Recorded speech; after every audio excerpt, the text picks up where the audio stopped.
After 7 years of working multiple jobs to fund my husband's dream, he took me to court, encouraged by his mother, and mocked me in front of the entire courtroom. "She's only after my wealth," he smirked. "She never even worked a real job." But when I stood up and said, "Your Honor, I'd like to submit this prenup from Paris." "She's only after my wealth," Corbin smirked, his eyes cold as winter glass. "She never even worked a real job." The courtroom fell silent.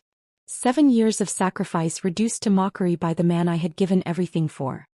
His mother Mia sat behind him, nodding smugly, her manicured nails tapping against the polished wooden bench. The expensive lawyer beside Corbin shuffled papers importantly while throwing condescending glances my way. I stood up, my legs trembling but my voice steady. "Your Honor, I'd like to submit this prenup from Paris." The gasps were audible. Corbin's face drained of color as memories of that drunken night in Montmartre suddenly sobered him 7 years too late. But before I tell you how this ends, let me tell you how it began. I was 28 when I met Corbin Reynolds at a mutual friend's dinner party. Back then I was Cora Matthews, rising star at Meridian Financial Group, with a corner office and a salary that turned heads. My boss had just recommended me for the executive training program, the first stepping stone to senior management. "You're going places, Matthews," he'd said that very morning. "Not many analysts get this opportunity before 30. That night at the party, Corbin talked about his tech startup idea with such passion that the entire room gravitated toward him. An inventory management system that would revolutionize small businesses, he claimed. His eyes sparkled when he detailed the algorithms, the market potential, the future he envisioned. "The problem is capital," he confided later when we were alone on the balcony. "No one wants to invest in an unproven concept." 3 months into our whirlwind romance, Corbin's laptop died. The one containing all his coding work. He couldn't afford to replace it. I bought him a new one without hesitation. "You're investing in our future," he said, kissing me. "I'll pay you back tenfold." By 6 months, Corbin had quit his IT consulting job to focus on his startup full-time. His savings dwindled rapidly while investor meetings yielded nothing but empty promises. I started covering more of our shared expenses, then his rent, then his car payment. "It's temporary," he assured me over discount ramen dinners. "Once we get the seed money, everything changes." 1 year in, we were engaged and I faced a decision. Meridian was transferring their executive trainees to London for a year-long intensive program. Going meant climbing faster up the corporate ladder. Staying meant supporting Corbin's dream. "I'd understand if you went," he said, but his slumped shoulders told a different story.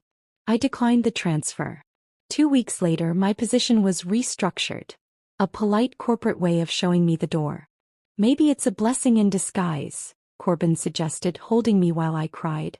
"Now you can help me build our company." What followed was a descent I never imagined. First, I took a position as an administrative assistant at half my former salary.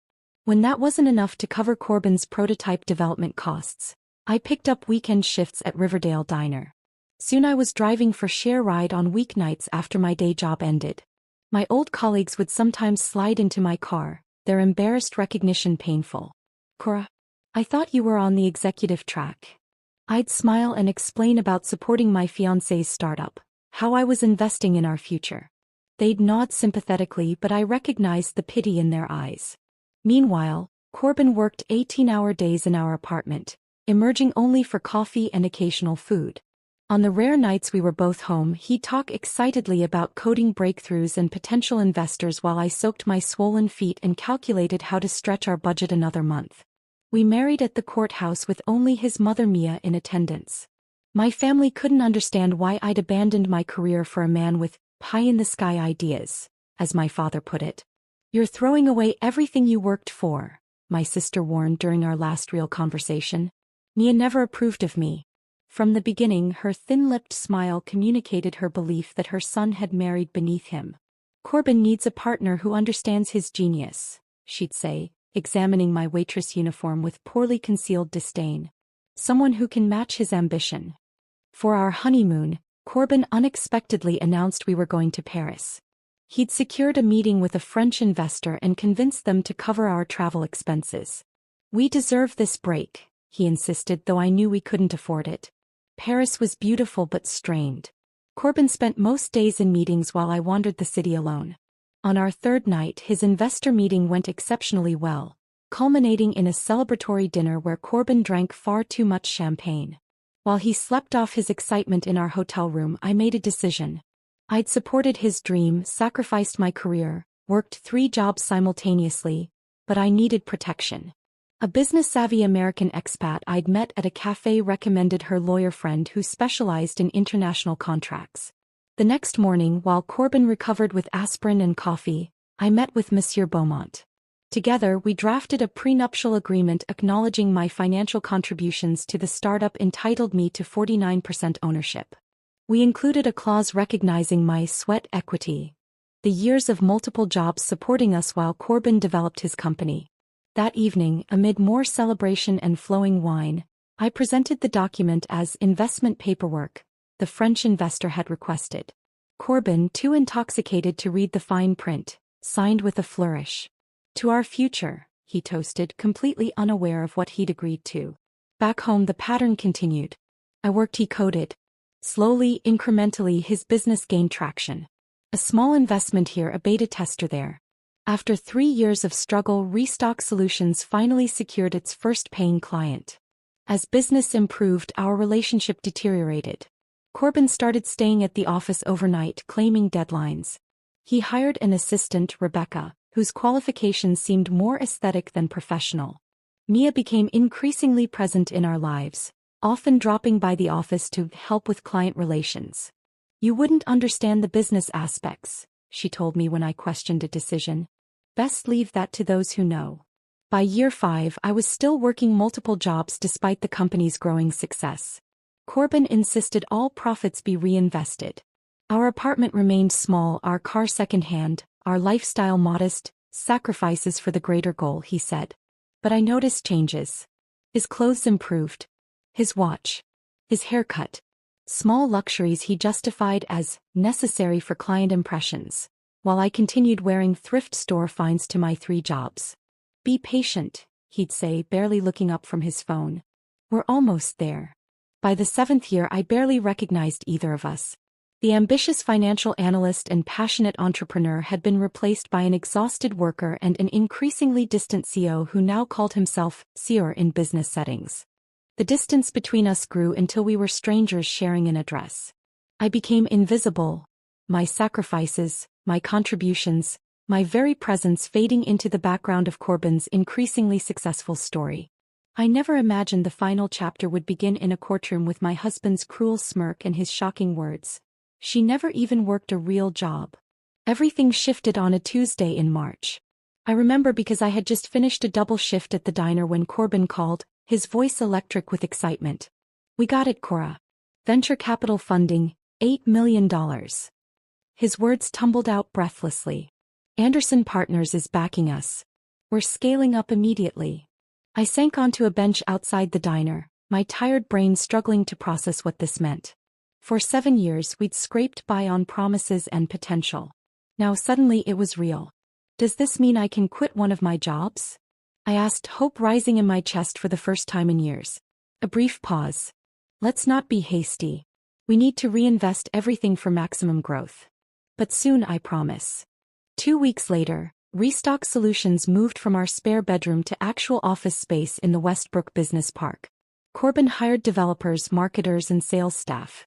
He started wearing tailored suits and coming home with stories about business lunches at restaurants I couldn't afford to eat at. Then came Rebecca. "She's the best executive assistant in the industry," Corbin explained over a rare dinner together. "Her organizational skills are exactly what I need to manage everything."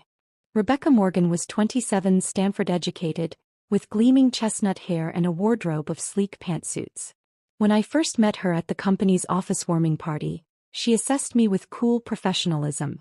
"Oh, you're Corbin's wife. How fascinating to meet you." Her smile never reached her eyes. "He rarely mentions his personal life at the office." The comment stung more than it should have. I was wearing my best dress, 3 years old and purchased on clearance, while carrying a tray of homemade appetizers I'd stayed up until 2 a.m. preparing between shifts. "Cora likes keeping things simple," Corbin interjected, gently taking the tray from me. "Rebecca, Could you show her where to set up the food? I need to greet the investors. I became the wife that evening. Introduced briefly, then politely relegated to the background while Corbin shone at the center of his newly expanding universe. Mia arrived fashionably late, embracing her son with theatrical affection before turning to assess the gathering. "Darling, this is just the beginning," she gushed, adjusting his tie. "I knew you were destined for greatness." She acknowledged me with a brisk nod. The cheese plate needs refreshing." "Be a dear." I bit back my response, reminding myself this was Corbin's moment. But something shifted that night. For the first time I felt like an outsider looking in. The following months brought rapid change. Corbin hired a CFO despite my finance background and experience managing the company's books for years. "We need someone with enterprise-level experience," he explained dismissively when I questioned the decision. "You've done your best, but we're in the big leagues now." My suggestions about financial strategy were increasingly met with patronizing smiles or outright dismissal. Meanwhile, Mia began appearing at the office regularly, attending meetings and offering opinions on everything from marketing strategies to office decor. "Mother has excellent taste and knows the right people," Corbin defended when I questioned her involvement. "Her connections are opening doors for us."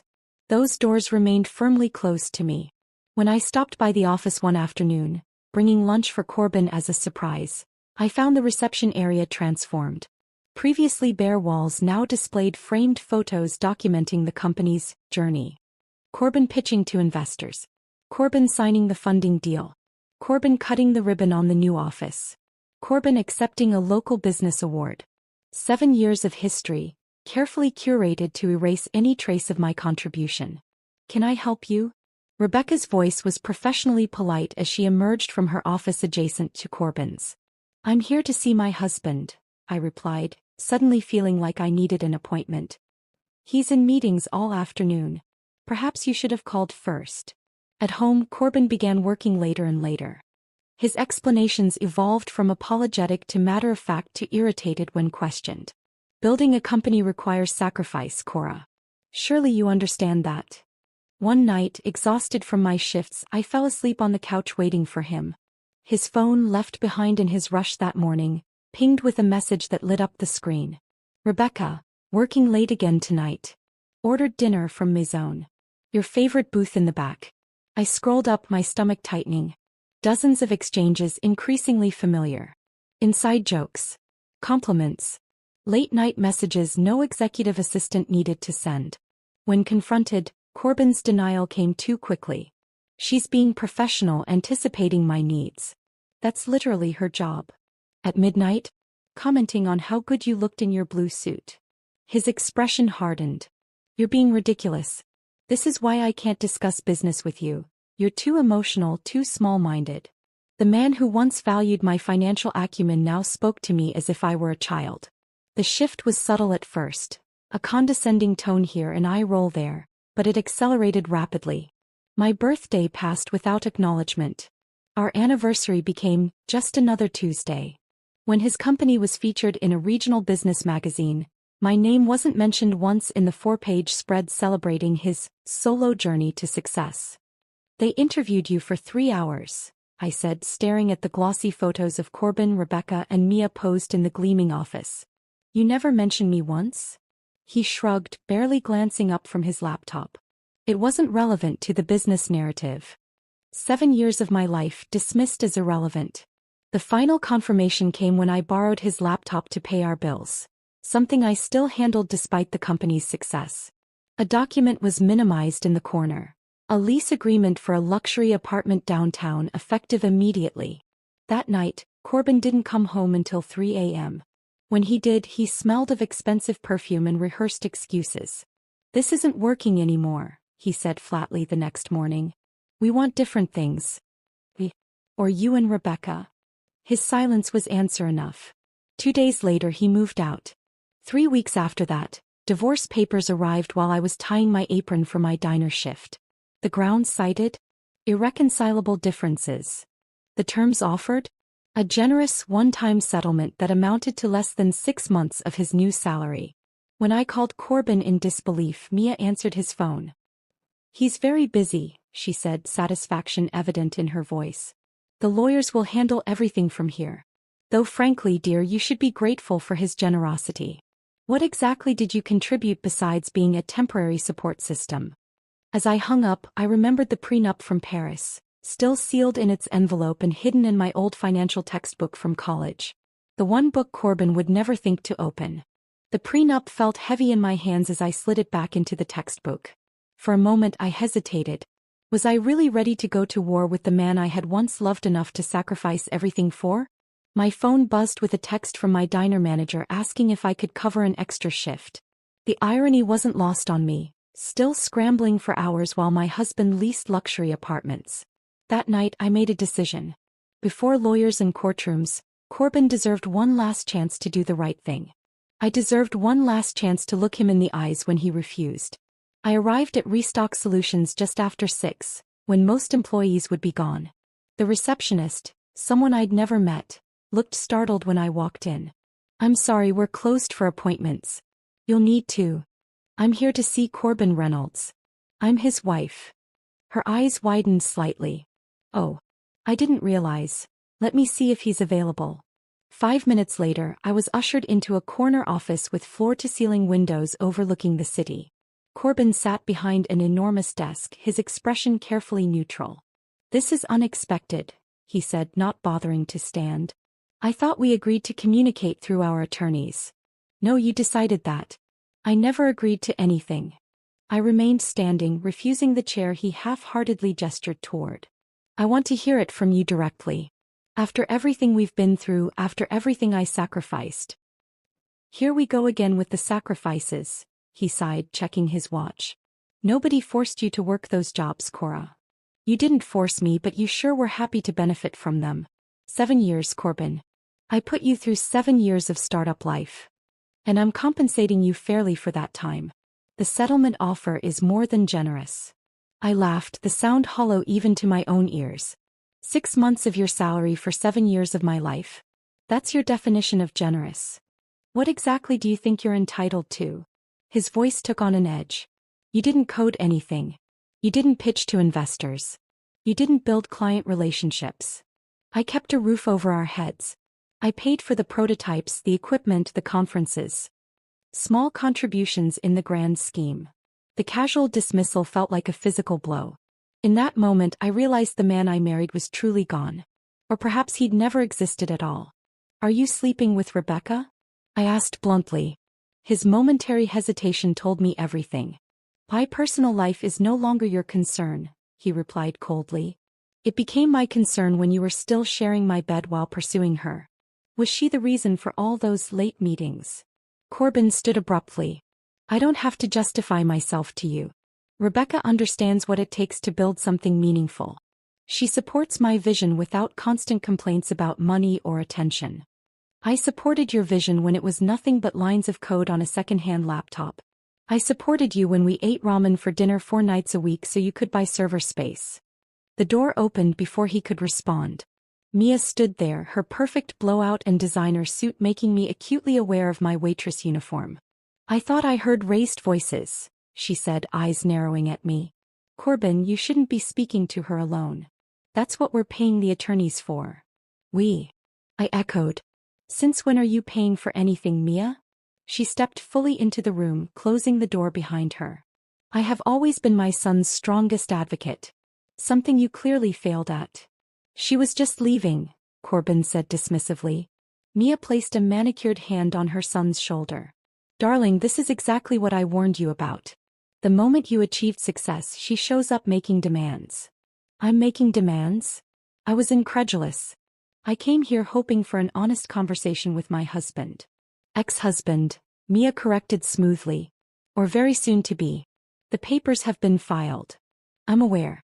They were served to me between shifts at one of those jobs you both seem to think don't qualify as real work." Corbin at least had the decency to look slightly embarrassed. "The timing wasn't intentional." "Nothing ever is with you, is it?" I moved toward the door, then paused. "Just tell me one thing. Was any of it real? Did you ever actually love me, or was I just a convenient funding source until something better came along?" His eyes met mine briefly, then slid away. We wanted different things. It's that simple. Such a shame, Mia added, unable to resist twisting the knife. All those years wasted on someone who clearly wasn't your equal. But you've upgraded nicely. As if on cue, Rebecca appeared in the doorway, her expression shifting from confusion to cool assessment when she saw me. Sorry to interrupt. The investors are on the conference line. We'll be right there, Corbin replied, gratitude for the interruption evident in his voice. I looked between the three of them, my husband, his mother, his mistress, and felt something break free inside me. Not my heart, that had been breaking slowly for months. This was different. This was the last thread of hope that there might be some amicable resolution, some acknowledgement of our shared history. Goodbye, Corbin, I said quietly, walking past Rebecca without a second glance. That night, I sat alone in what had once been our apartment, surrounded by the modest furnishings we'd collected over 7 years of struggle. Photos still hung on the walls, evidence of happier times, of the dreams we'd shared. I took them down one by one. For 3 days I moved through my shifts mechanically, serving food, taking orders, driving strangers across town, all while a storm raged inside me.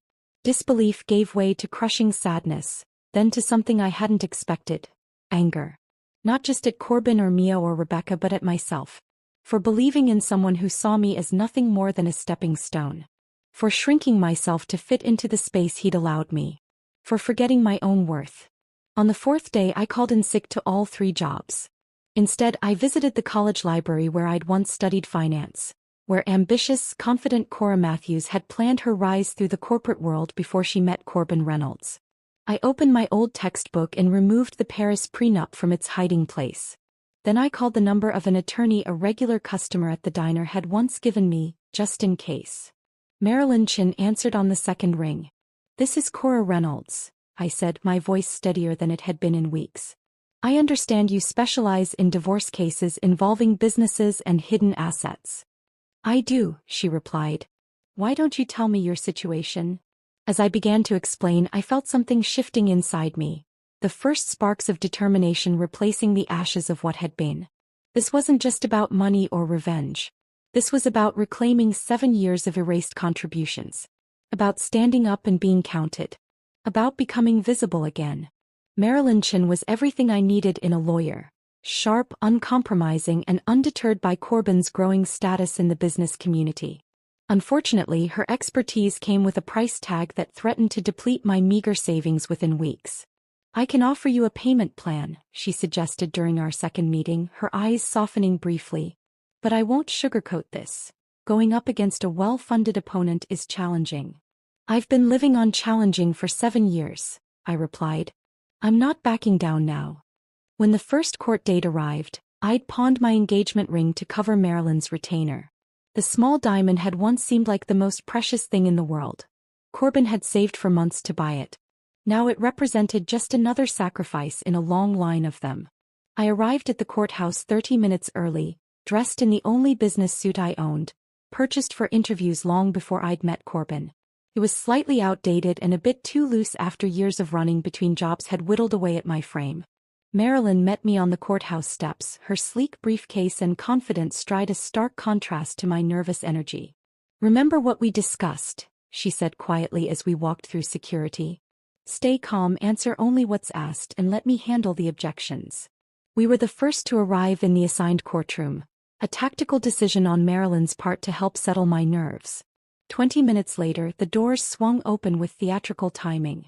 Corbin entered first, wearing what I recognized as a custom-tailored suit that probably cost more than 3 months of my rent.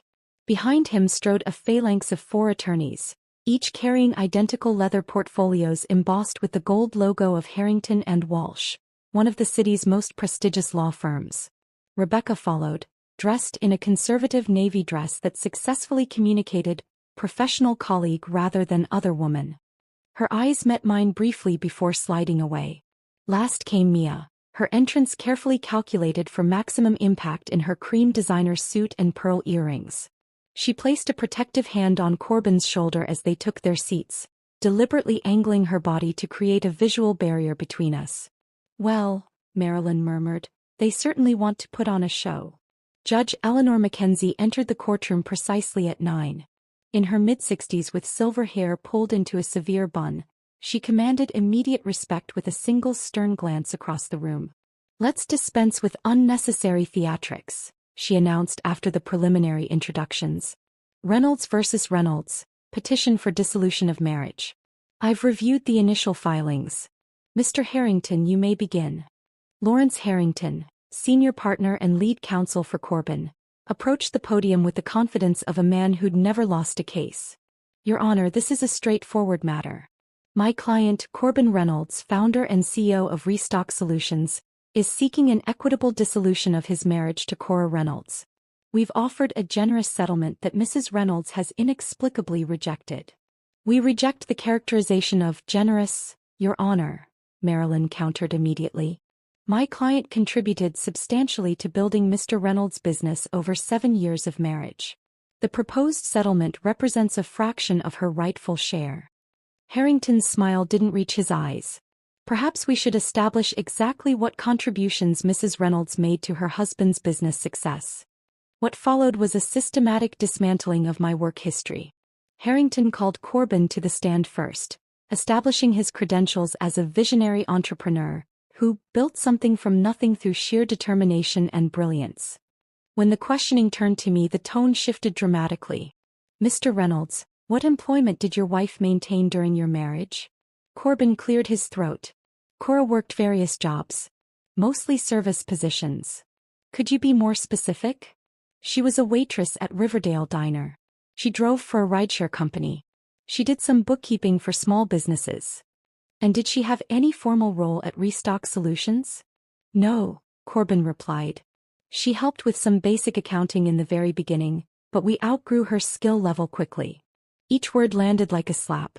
7 years of my life reduced to various jobs and skills that were quickly outgrown. When it was my turn to take the stand, Harrington approached with practiced sympathy. "Mrs. Reynolds, could you tell the court your current employment situation?" "I currently work 3 jobs. I'm an administrative assistant at Westbrook Medical Center during the day, I waitress 4 evenings a week, and I drive for share ride on weekends." "And your annual income from these combined positions?" I swallowed hard. "Approximately $43,000 last year." "Less than 1/10 of your husband's current salary," Harrington observed. "Would you say financial considerations played a role in your marriage to Mr. Reynolds?" Marilyn objected immediately. "Argumentative and offensive, Your Honor." "Sustained," Judge Mackenzie agreed, eyeing Harrington coolly. "Counsel will refrain from insinuations." But the damage was done. The narrative was being carefully constructed. Corbin the brilliant provider, me the underemployed wife seeking a payday. The questioning continued relentlessly, picking apart every financial decision, every career choice I'd made. Why had I left Meridian Financial? Why hadn't I pursued other opportunities in finance? Wasn't it true that I'd chosen these menial jobs because they were less demanding? By lunchtime I was exhausted. In the courthouse bathroom I splashed cold water on my face, trying to compose myself for the afternoon session. "You're doing well," Marilyn assured me. "The judge isn't buying their character assassination. She's been watching you carefully." The afternoon brought Mia to the stand, perfectly coiffed and rehearsed. "Mrs. Reynolds, how would you characterize your son's marriage?" Mia adjusted her pearls. "Corbin is exceptionally generous. He supported Cora's choices, even when they limited their lifestyle. He never pressured her to find more suitable employment." "And did you observe Mrs. Reynolds contributing to your son's business success?" "Not in any meaningful way," Mia replied with practiced regret. "Corbin built that company through countless sleepless nights and brilliant innovation. Cora seemed content to remain on the periphery." Her testimony continued, painting a portrait of a young entrepreneur burdened by an unambitious wife who then had the audacity to claim credit for his success. "She always seemed fascinated by the potential financial rewards," Mia added, unprompted. "Always asking about investors and funding rather than the technology itself." By late afternoon, the atmosphere in the courtroom was stifling. Judge Mackenzie called a brief recess before closing arguments. "We're not waiting anymore," I whispered to Marilyn. "I want to present the prenup now. We agreed to hold it for rebuttal. They're burying me. I can't sit through another hour of this." When proceedings resumed, Harrington launched into a practice summation. The judge listened impassively until Corbin suddenly interrupted his own attorney. "Your Honor, may I speak directly?" he asked with the confidence of someone unused to being refused. Judge Mackenzie raised an eyebrow but nodded. Corbin turned slightly, ensuring his profile was directed toward me, but his words carried to the entire courtroom. "I built something meaningful. Something that employs 30 people and helps hundreds of small businesses. I did that. Not Cora." His voice hardened. "She's only after my wealth. She never even worked a real job." The courtroom fell silent. 7 years of sacrifice reduced to mockery by the man I had given everything for. His mother Mia sat behind him, nodding smugly, her manicured nails tapping against the polished wooden bench. I stood up, my legs trembling but my voice steady. "Your Honor, I'd like to submit this prenup from Paris." The manila envelope felt warm in my hands as I passed it to Marilyn, who approached the bench with measured steps. Judge Mackenzie accepted the document with a raised eyebrow. "A prenuptial agreement?" she asked, examining the first page. "Mr. Harrington, were you aware of this document's existence?" The attorney's composure slipped momentarily as he glanced back at Corbin, whose expression had transformed from smug confidence to dawning horror. "Your Honor, this is the first we're hearing of any prenuptial agreement. We question its authenticity and relevance at this late stage." Marilyn smiled thinly. "The document is dated and notarized in Paris, France, 7 years ago during the couple's honeymoon. It bears Mr. Reynolds' signature, which can be verified by the court's expert if necessary." Judge Mackenzie adjusted her glasses, scanning the pages with increasing interest. "This appears to be in order. Would you care to summarize the relevant portions for the court, Ms. Chin?" "Certainly, Your Honor. The prenuptial agreement explicitly acknowledges my client's financial contributions to the founding of Restock Solutions. It categorizes these contributions as sweat equity and establishes Mrs. Reynolds as a 49% owner of the company and all related intellectual property." The courtroom erupted in murmurs. Across the aisle, Corbin's face had drained of color. He whispered frantically to Harrington, who appeared equally blindsided. Mia's perfectly manicured hand flew to her throat, her expression oscillating between disbelief and outrage. "Furthermore," Marilyn continued over the commotion, "the agreement contains a clause that in the event of divorce, Mrs. Reynolds' ownership stake would be recognized independently from any divorce settlement."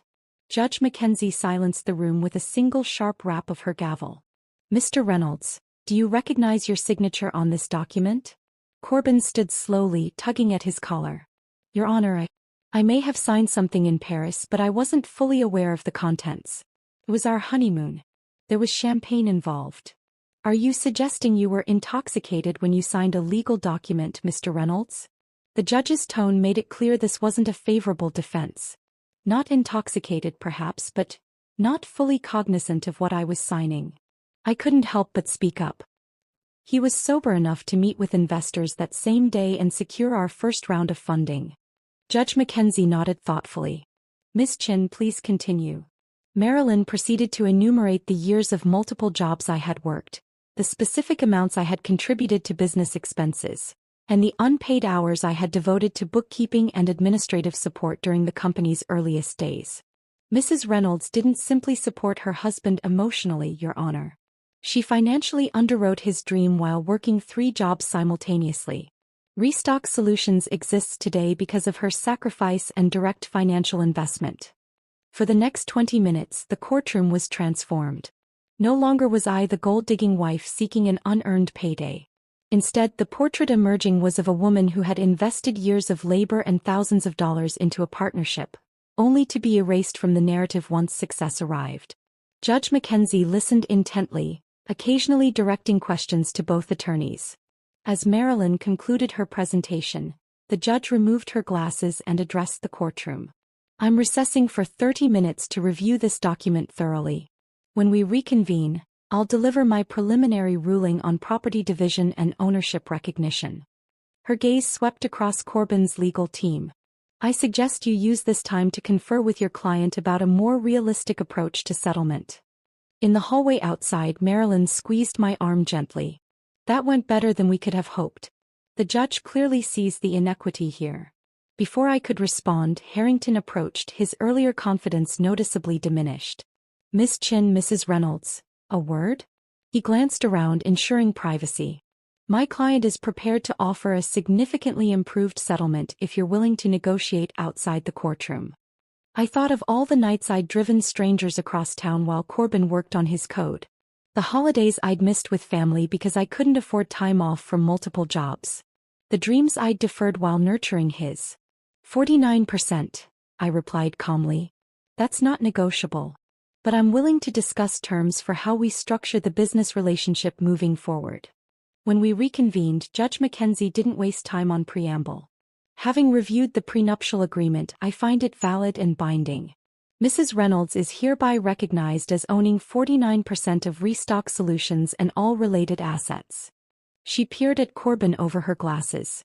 "Mr. Reynolds, the court takes a dim view of attempts to mischaracterize marital contributions, particularly when documented evidence contradicts those claims."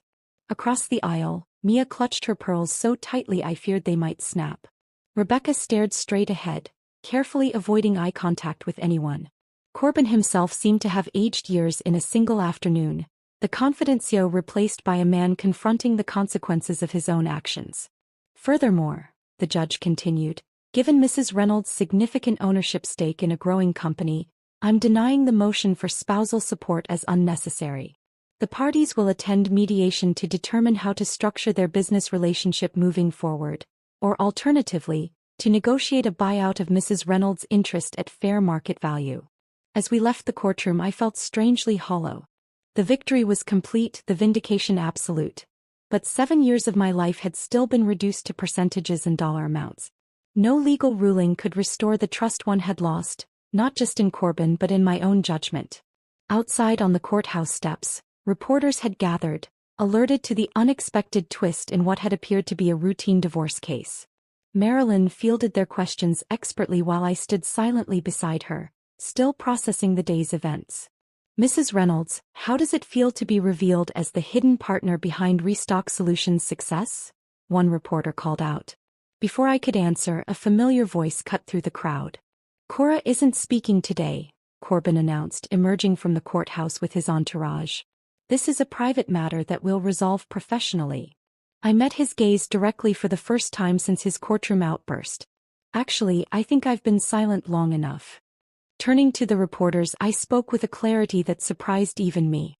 Restock Solutions was built on partnership, sacrifice, and shared vision. I look forward to its continued success. Whether I remain involved or not will depend on how genuine the commitment to partnership proves to be moving forward.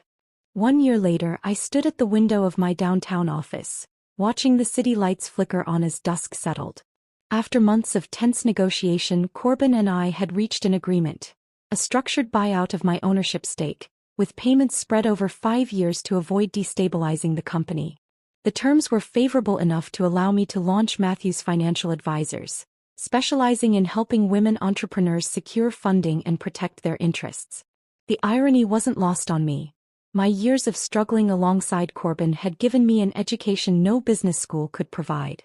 My assistant knocked gently before entering. "Your 5 o'clock is here. And these just arrived." She placed a bouquet of lilies on my desk alongside a small envelope. Inside was a brief note. "Congratulations on the Forbes feature. You deserve the recognition." See, the magazine had named me one of their entrepreneurs to watch, highlighting both my new venture and the story behind it. The article had been fair to both Corbin and me, acknowledging his technical brilliance while crediting my financial stewardship during the critical early years.